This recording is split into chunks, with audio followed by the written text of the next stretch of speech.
Welcome to Psychic Station. Have you ever felt like the world around you wasn't quite right?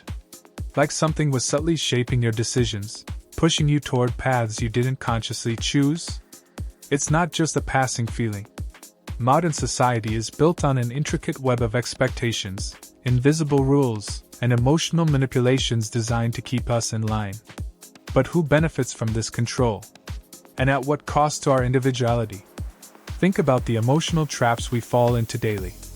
From the guilt of not meeting someone's expectations to the anxiety of being judged, our emotions are weaponized. Advertisements prey on our insecurities, social media thrives on our desire for validation, and institutions exploit our fear of rejection. We're told that success looks a certain way, that happiness requires certain achievements. But rarely are we asked, what do we truly want? Consider the education system.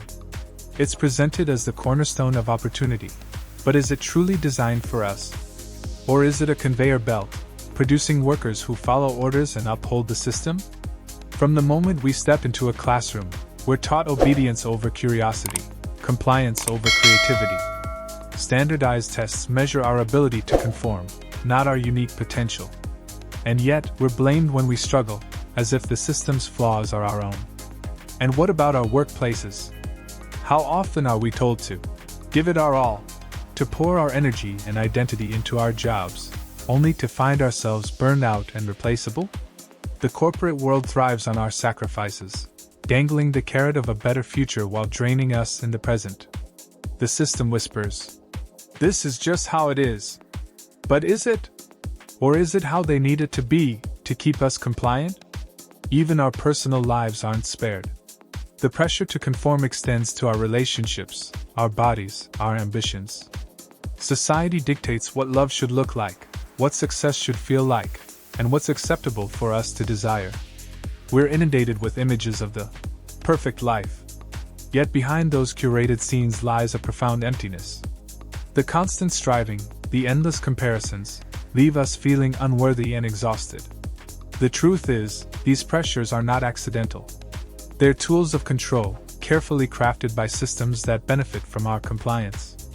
By keeping us distracted, anxious, and striving for unattainable ideals, they ensure we remain too busy to question the status quo. But here's the thing, change begins the moment we start questioning. What if success isn't about climbing a corporate ladder but about finding purpose? What if happiness isn't in material possessions but in meaningful connections? Breaking free starts with awareness. Once we see the chains, we can begin to challenge them. It's not easy. The system resists change, and stepping outside its boundaries often invites criticism. But every step toward individuality is a step toward freedom. We owe it to ourselves to ask the hard questions. Who am I living for?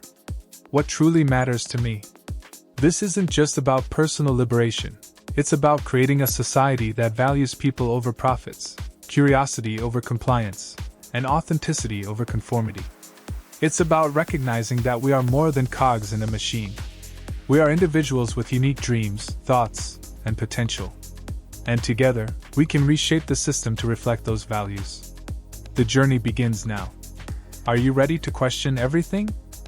There's a deep-rooted hypocrisy in how we measure success and morality in modern society. We celebrate billionaires as heroes, individuals who hoard wealth in numbers incomprehensible to the average person, while simultaneously condemning the homeless for their supposed lack of effort. It's a narrative we've been fed so persistently that many of us accept it without question.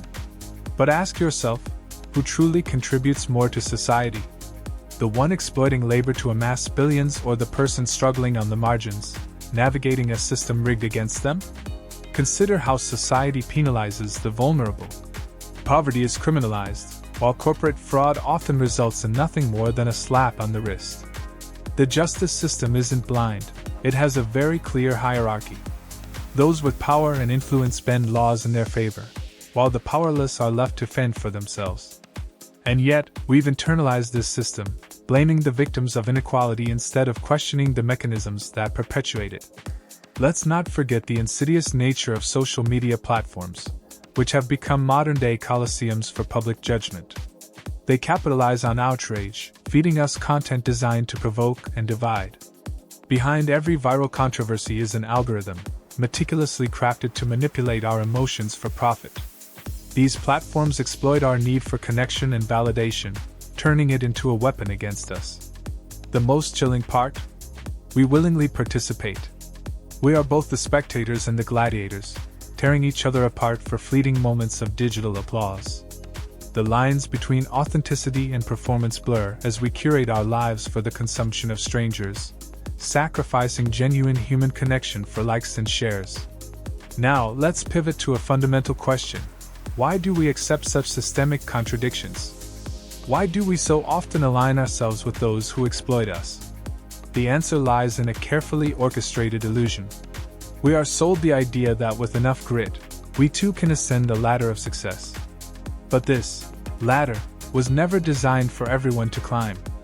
It's an illusion that keeps us compliant, dreaming of futures that the system itself makes nearly impossible to achieve.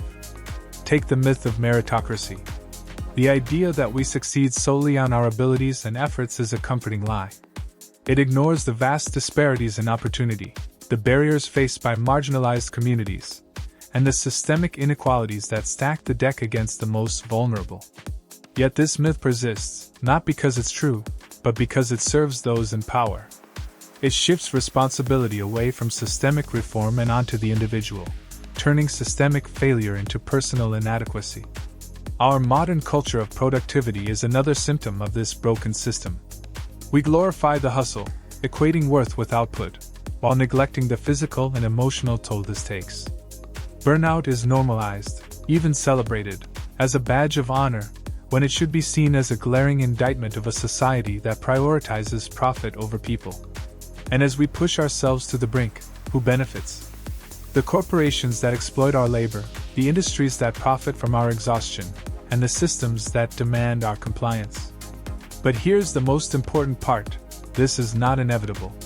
The first step towards change is recognizing the systems at play and rejecting the narratives that uphold them. We need to question the structures that prioritize profit over human welfare, that exploit the many for the benefit of the few, and that perpetuate the cycles of inequality we see around us. This brings us to the concept of manufactured scarcity, the deliberate restriction of resources to maintain control and perpetuate inequality. Take housing as an example. There's no shortage of physical space to build homes, and yet millions live unhoused or in precarious conditions. Why? Because the system prioritizes profit over human needs. Housing isn't treated as a right but as a commodity, subject to speculation and market manipulation. The result is a cycle where affordability remains an illusion, keeping people trapped in debt and dependency. The same principle applies to healthcare. In one of the wealthiest nations in the world, access to basic medical care is still a privilege, not a right. The for-profit healthcare model ensures that treatment is available only to those who can afford it, leaving countless others to suffer or go bankrupt. It's a cruel paradox. The systems designed to protect and heal us are often the very ones that exploit our vulnerabilities for financial gain. Let's not ignore education either. In theory, education is the great equalizer, the pathway to opportunity. But in practice, it's become yet another tool of inequality. The crippling weight of student debt disproportionately impacts those from marginalized backgrounds, effectively turning education into a lifetime sentence of financial servitude. Public schools in underprivileged areas remain underfunded, perpetuating cycles of poverty. Meanwhile, elite institutions continue to gatekeep access to the upper echelons of society, ensuring the concentration of wealth and power remains firmly in the hands of a select few. And then there's the climate crisis, the most pressing existential threat of our time. While corporations are the primary contributors to environmental degradation, the burden of responsibility is conveniently shifted onto individuals. We're told to recycle, drive less, and adopt sustainable habits, while the world's largest polluters face little to no accountability. This narrative not only absolves corporations but also fosters division among people, as we argue over personal choices instead of uniting against the true culprits. Cultural distractions play a significant role in maintaining the status quo. We're bombarded with trivial controversies, celebrity gossip, and consumerist propaganda, all designed to keep us numb and docile. It's no coincidence that the more disillusioned we become, the more aggressively we're sold escapism, products, entertainment, and experiences that offer temporary relief but do nothing to address the root causes of our dissatisfaction. This endless cycle of consumption doesn't just exploit us, it destroys our planet. The relentless pursuit of profit drives industries to extract resources at unsustainable rates, all while advertising convinces us that we need more gadgets, more clothes, more status symbols. But this manufactured desire for more is a trap, one that leaves us chasing fulfillment in things that can never truly satisfy. At the heart of all these issues is a profound moral decay in how we value human life. Profit margins take precedence over well-being, and convenience outweighs compassion. It's a system that teaches us to see each other not as fellow human beings but as competitors, obstacles, or tools for our own advancement. We're conditioned to prioritize individual success over collective welfare, forgetting that true progress comes from unity, not division. However, there's still hope. Change begins with awareness, with calling out the systems that exploit us and rejecting the narratives that justify them. It requires reclaiming our agency, refusing to participate in the cycles of exploitation, and building communities rooted in empathy and mutual support. But make no mistake, the road to change is neither easy nor comfortable. It demands courage, the courage to question deeply ingrained beliefs, to stand up against injustice, and to envision a world that prioritizes humanity over profit. Resistance begins with understanding. We must unmask the forces that manipulate us, the institutions that prioritize profit over progress, and the cultural systems that keep us divided. Recognizing these patterns is the first step toward reclaiming our power. Consider the illusion of political choice. Every election, we're presented with candidates who promise change, yet the outcomes rarely disrupt the deeply entrenched systems of power. Why? Because the political system often operates as a gatekeeper, ensuring that only those aligned with existing power structures rise to prominence. This is not to suggest that all political efforts are futile, but rather to highlight that real transformation comes from grassroots movements, collective action, and sustained pressure on those in power, not just from casting a vote. Collective awakening is not just about identifying the problem, it's about fostering a shared vision for a better world. This requires dismantling the narratives that pit us against each other. The media, for instance, frequently amplifies division, framing every issue as a binary choice, left versus right, urban versus rural, rich versus poor. But these dichotomies are often artificial, designed to distract us from the larger systemic issues. Unity, however, is not about conformity. It's about recognizing our shared humanity while respecting our differences. It's about understanding that the fight for justice in one area, be it racial equality, gender equity, or climate action, is intrinsically linked to the fight for justice in all areas. Our struggles are interconnected, and so are our solutions. Education and critical thinking are our greatest tools. In a world saturated with misinformation, cultivating the ability to question, analyze, and seek the truth is revolutionary. This doesn't mean simply rejecting mainstream narratives. It means approaching information with curiosity and skepticism, seeking out diverse perspectives, and being willing to revise our beliefs in the face of new evidence. Equally important is redefining success. The societal obsession with wealth, status, and material possessions often leaves us feeling empty and unfulfilled. True success lies not in accumulating more but in creating meaningful connections, contributing to our communities, and living in alignment with our values. This shift in perspective is not only liberating but also necessary for building a more sustainable and equitable world.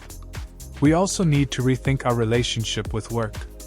The current system glorifies overwork and productivity at the expense of our health and happiness. But why should our worth be tied to how much we can produce? The dignity of rest and the value of leisure are as vital as hard work. By rejecting the narrative that equates busyness with success, we can begin to prioritize what truly matters. Small, everyday actions matter. Supporting local businesses, reducing consumption, volunteering, and having honest conversations with those around us are all ways to contribute to change. While systemic issues require systemic solutions, individual actions can serve as catalysts for broader transformation. Hope is not a passive emotion, it's a choice. It's the decision to believe in the possibility of a better future, even when the odds seem insurmountable. It's the willingness to act, to fight, and to persist, even when progress is slow. Hope is what keeps movements alive and what fuels the courage to imagine a world that works for everyone. The journey ahead is daunting, but it's also filled with potential. Imagine a world where resources are shared equitably, where healthcare and education are universal rights, where the environment is protected, and where communities thrive on empathy and cooperation. This isn't a utopian fantasy, it's a vision worth striving for, one that requires all of us to play our part. The question is, will we rise to the challenge? Resistance is not a single act, it's a way of living. It's in the choices we make, the conversations we have, and the courage we summon to stand up for what's right. It's in our refusal to accept injustice as inevitable and our determination to imagine alternatives. But resistance also requires resilience. The forces we're up against, whether they are systemic inequities, entrenched interests, or cultural inertia, are formidable. Setbacks are inevitable, and progress often feels painstakingly slow. This is why we must build communities of support, spaces where we can recharge, learn, and grow together. The power of collective action cannot be overstated. History shows us that real change comes when people unite around a shared purpose. From the civil rights movement to the fight for marriage equality, victories have been won not by individuals acting alone, but by communities working together. We must also embrace the discomfort of change. Challenging the status quo means confronting uncomfortable truths, both about the world and ourselves. It means acknowledging our privileges, questioning our assumptions, and being willing to grow. Growth is rarely easy, but it's always necessary. The arts, too, play a vital role in resistance. Music, film, literature, and other forms of expression have the power to inspire, to challenge, and to envision new possibilities. Art speaks to the soul, bypassing the defenses of logic and appealing directly to our humanity. It reminds us of what we're fighting for and why it's worth the struggle. As this script draws to a close, let us reflect on the immense potential within each of us. Change doesn't start with someone else, it starts with you. Every time you speak out, take a stand, or offer kindness in a world that feels increasingly cruel, you're contributing to a movement much larger than yourself. The future is not written. It is shaped by our choices, our actions, and our resolve. The systems that oppress us are not as invincible as they appear. They rely on our complicity, our silence, and our belief in their inevitability. By choosing to resist, we strip them of their power. This is not a fight that will be won overnight, nor is it a fight with a clear endpoint. But it is a fight worth waging. Because in the end, what we're fighting for is nothing less than the soul of our humanity. So ask yourself, what kind of world do you want to leave behind? And what are you willing to do to make it a reality? Let us begin today, with courage in our hearts and hope as our guide. The journey will be long, but together, we are unstoppable. Thank you for being part of this journey with Psychic Station. Share your feedback in the comments below. Your voice helps shape our journey forward. See you in the next video.